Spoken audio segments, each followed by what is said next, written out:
Hello friends, నేను మీ Durga friends. ఈ bike వచ్చేసి వాండర్షన్ బండి. ఈ బండికి ఎక్కువగా లూజ్ సౌండ్ అనేది రావడం జరుగుతుంది. ఇంజిన్లో ఎక్కువ సౌండ్ రావడం జరుగుతుంది. ఏంటి కంప్లైంట్ అని మనం ఈ బైక్ అనేది ఇప్పడం జరిగింది.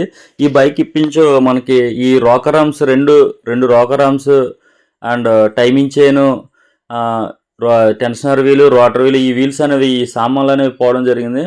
ఈ యొక్క బైక్కి ఎక్కువగా సౌండ్ రావడం వల్ల ఈ సామాన్లు అనేది మొత్తం అరిగిపోవడం వల్ల సౌండ్ రావడం జరిగింది.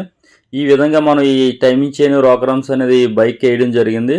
ఈ బైక్ వేసిన తర్వాత ఈ బండి అనేది స్మూత్గా సౌండ్ అనేది రావడం జరిగింది. Please like and subscribe my channel. Please follow me my channel.